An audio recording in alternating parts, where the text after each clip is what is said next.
Hello everyone, welcome to our YouTube channel keep it simple.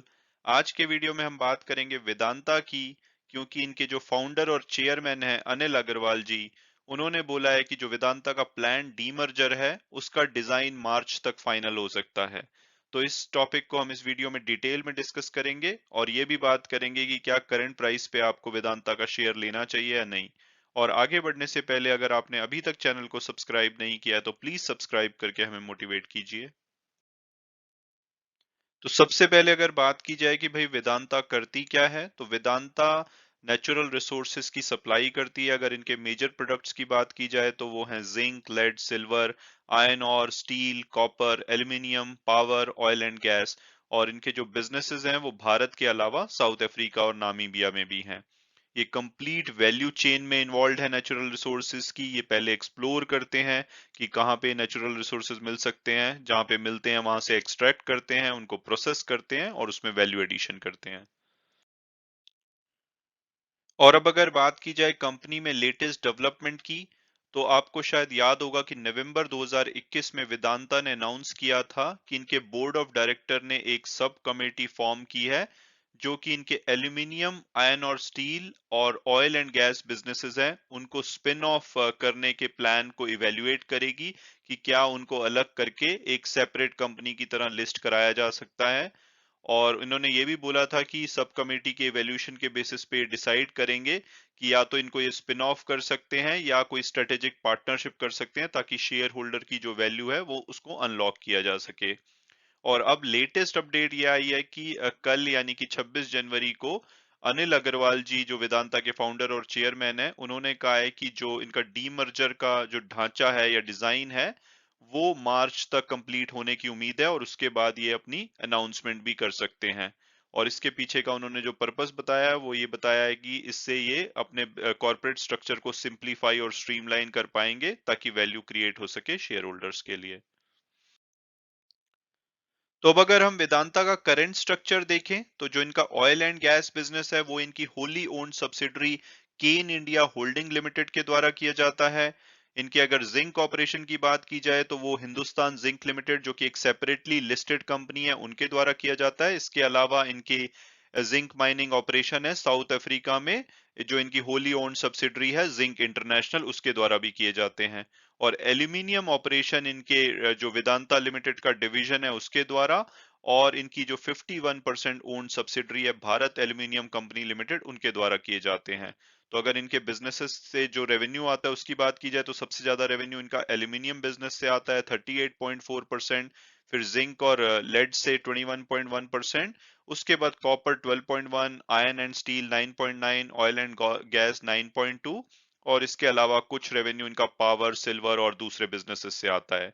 और अगर इनकी ranking की बात की जाए कि ये कितने बड़े हैं अलग अलग सेक्टर में, तो एल्यूमिनियम में नंबर 2 प्लेयर हैं आदित्य बिरला की जो नोवेलिस है, उसके बाद इनका नंबर आता है। ऑयल एंड गैस सेगमेंट में ये ओएनजीसी और ऑयल इंडिया के बाद आते हैं। और आयरन एंड स्टील सेगमेंट में थोड़े से ये छोटे प्लेयर हैं क्योंकि इसमें टाटा स्टील, सेल वगैरह बड़े प्लेयर हैं, लेकिन इनका लगभग 5,766 करोड़ का रेवेन्यू पहले 6 महीने में आया था। और अब अगर बात की जाए कि भाई वेदांता का पोटेंशियल नया स्ट्रक्चर कैसा दिख सकता है, तो इनका जिंक बिजनेस तो ऑलरेडी एक लिस्टेड सब्सिडरी कंपनी है उसके द्वारा किया जाता है, हिंदुस्तान जिंक लिमिटेड, वो तो वैसे ही रहेगी। ये अपनी वेदांता लिमिटेड में से तीन बिजनेसेस को अलग कर देंगे, एल्यूमिनियम, आयरन एंड स्टील और ऑयल एंड गैस, और उनको सेपरेटली लिस्ट कराएंगे। तो ओवरऑल इस स्पिन ऑफ से तीन नई लिस्टेड एंटिटीज निकल के आएंगी और ओवरऑल वेदांता ग्रुप की 5 कंपनीज हो जाएंगी। उसमें से एक होगी वेदांता जिसमें कि बाकी बचे हुए बिजनेस जैसे कि सिल्वर, कॉपर वगैरह रह जाएंगे, और तीन नई लिस्टेड कंपनीज होंगी, एल्यूमिनियम, आयरन एंड स्टील और ऑयल एंड गैस बिजनेसेस की। और पांचवी इनकी कंपनी होगी हिंदुस्तान जिंक लिमिटेड, जो कि ऑलरेडी लिस्टेड है, जिसमें कि 64.9% शेयर होल्डिंग है वेदांता लिमिटेड की। और जो नई कंपनीज बन के आएंगी उसमें उम्मीद है कि जो शेयर होल्डिंग है वो सेम ही रहेगी, यानी कि इन नई कंपनीज के जो शेयर्स हैं वो एग्जिस्टिंग शेयर होल्डर को उसी रेशो में मिल जाएंगे जिस रेशो में वो अभी वेदांता के शेयर होल्ड करते हैं। और ये भी उम्मीद की जा रही है कि जो भी कंपनीज के डेट होंगे यानी कि कर्जे होंगे, उनको तीनों कंपनीज में बराबर बराबर डिवाइड कर दिया जाएगा। और उसके बाद ऐसा माना जा रहा है कि ये जो डीमर्जर है उसी तरह का होगा जिस तरह से अदानी ग्रुप ने 2015 में अपनी जो सेपरेट एंटिटीज है उनको लिस्ट कराया था, पावर से रिलेटेड, माइनिंग से रिलेटेड और गैस और ट्रांसमिशन बिजनेसेस से रिलेटेड। और अब अगर बात की जाए कि भाई इस डीमर्जर के पीछे का रैशनल क्या है, यानी कि कंपनी ऐसा क्यों कर रही है, तो अनिल अग्रवाल जी ने कहा है कि अगर ये स्पिन ऑफ करते हैं यानी कि डीमर्ज करते हैं कंपनीज को या कोई स्ट्रेटेजिक पार्टनरशिप करते हैं, तो उसके पीछे का पर्पस है शेयर होल्डर की वैल्यू को अनलॉक करना। और ये चाहते हैं कि कंपनी में बेटर ट्रांसपेरेंसी हो, कैश सरप्लसेस का बेटर डिप्लॉयमेंट हो, ताकि उनको जो भी बिजनेसेस का एडिशनल सरप्लस है उसको डिविडेंड की तरह बांटा जा सके। उन्होंने कहा है कि करंट स्ट्रक्चर में कोई भी जो फ्री कैश फ्लो जनरेशन होता है ईच बिजनेस के द्वारा, उसका कोई सेपरेट डिस्क्लोजर नहीं किया जाता। लेकिन अगर इसको डीमर्ज कर दिया जाता है यानी कि स्पिन ऑफ कर दिया जाता है, तो हर एंटिटी अपने जो फाइनेंशियल है वो सेपरेटली रिपोर्ट करेगी। इस तरह से जो कंपनी की जो भी इंडिविजुअल जो कंपनी की कैपिटल स्ट्रक्चर और कैपिटल एलोकेशन पॉलिसीज हैं वो सेपरेटली हो सकती हैं, बिजनेस स्पेसिफिक डायनामिक्स के हिसाब से हो सकती हैं।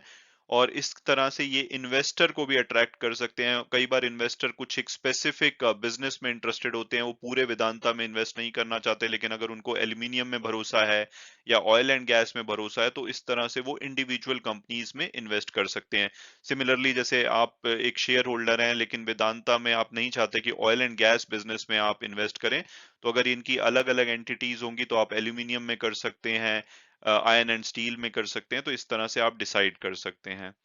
और जब अनिल अग्रवाल जी से पूछा गया कि पिछले साल तो आप कंपनी को डीलिस्ट कराना चाह रहे थे, और अब आप कंप्लीटली डिफरेंट रूट पे जा रहे हैं जहां पे आप कंपनी को अलग से फर्दर लिस्ट करा रहे हैं, यानी कि इतनी सारी कंपनीज लिस्ट करा रहे हैं। तो उन्होंने इसका आंसर सिंपली ये दिया कि भाई उस पॉइंट पे जब हम डीलिस्टिंग का सोच रहे थे तब बाय बैक इम्पोर्टेंट था, लेकिन अब इम्पोर्टेंट है कि क्योंकि हम उसमें सक्सेसफुल नहीं हुए हैं तो शो मस्ट गो ऑन। तो ये बेस्ट तरीका है शेयर होल्डर्स को उनकी वैल्यू अनलॉक करने का। और अब अगर बात की जाए कि क्या करंट प्राइस पे हमें वेदांता का शेयर लेना चाहिए या नहीं, तो सबसे पहले अगर पास्ट परफॉर्मेंस देखें तो पिछले एक साल में इन्होंने 93% की अमेजिंग रिटर्न दी है। हालांकि पिछले 3 महीने में इनकी 2% से ज्यादा की नेगेटिव रिटर्न है, लेकिन company heavy dividend paying company है। इन्होंने इस फाइनेंशियल ईयर में ऑलरेडी 32 रुपए का डिविडेंड डिक्लेयर किया है, और पिछले क्वार्टर में भी इन्होंने 13.5 रुपए का डिविडेंड डिक्लेयर किया था। तो ओवरऑल ये अगर इनके करंट मार्केट प्राइस से देखा जाए तो लगभग 10% की डिविडेंड यील्ड ये दे चुके हैं। इसके अलावा अगर हम टिकर टेप के प्रोडक्टिव एनालिसिस को देखें तो उसका एवरेज प्राइस 385 आता है, हायर साइड पे 776 और लोअर साइड पे 224। जो कल परसों की क्लोजिंग हुई है वो 318 रुपए पे हुई है, तो हम ये कह सकते हैं कि ये अभी अपने एवरेज टारगेट प्राइस से नीचे पे अवेलेबल है, तो प्राइसिंग अट्रैक्टिव लगती है। और अगर इसके फंडामेंटल को देखा जाए तो एक लार्ज कैप कंपनी है, 1,18,000 करोड़ से ज्यादा का मार्केट कैपिटलाइजेशन है, वैल्यूएशन काफी अट्रैक्टिव लगता है, 6 की पीई और 1.53 की पीबी इसको अट्रैक्टिव बनाती हैं। रिटर्न ऑन इक्विटी काफी अच्छा है, 19% के आसपास।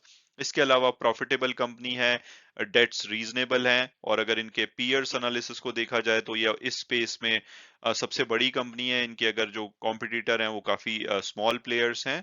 तो ओवरऑल अगर मेरी पर्सनल ओपिनियन पूछी जाए तो फंडामेंटल के हिसाब से और जो कंपनी का आगे प्लान है उसके हिसाब से ये बहुत ही अच्छी इन्वेस्टमेंट हो सकती है लॉन्ग टर्म के लिए। लेकिन अगर नेगेटिव बात की जाए तो इनकी कंपनी सरप्राइजेस देने के लिए फेमस है। जैसे कि पिछले साल वो डीलिस्ट कराना चाह रहे थे और बहुत कम प्राइस पे करना चाह रहे थे, जिसकी वजह से वो सक्सेसफुल नहीं हुए। उसके बाद फिर ये कंप्लीटली अब डिफरेंट रास्ते पे जा रहे हैं जहां पे ये सेपरेटली लिस्ट करा रहे हैं। तो आने वाले टाइम में हो सकता है कि ये एकदम से डिफरेंट डिसीजन ले लें और मार्च में बोलें कि हम डीमर्ज नहीं कर रहे, तो वो रिस्क इस कंपनी के साथ एसोसिएट रह सकता है, क्योंकि इनकी मैनेजमेंट ने पीछे दिखाया है कि ये बहुत ज्यादा डायनेमिक डिसीजन लेते हैं। तो वो एक रिस्क है। अदरवाइज अगर जो भी कंपनी का प्लान है अगर उस रास्ते पे जाती है तो कंपनी में पोटेंशियल है कि इनकी वैल्यू अनलॉक होगी रियल टर्म्स में, और शेयर होल्डर्स को काफी अच्छी रिटर्न मिल सकती है। हालांकि वीडियो क्लोज करने से पहले मैं हमेशा की तरह डिस्क्लेमर दूंगा कि जो भी व्यूज हैं वो मेरे पर्सनल हैं। अगर आप इसमें इन्वेस्ट करना चाहते हैं तो अपने फाइनेंशियल एडवाइजर से बात कीजिए। उसके बाद अगर आपको ठीक लगता है तो आप इसमें इन्वेस्ट करिए। Thanks so much for watching the video and God bless you all.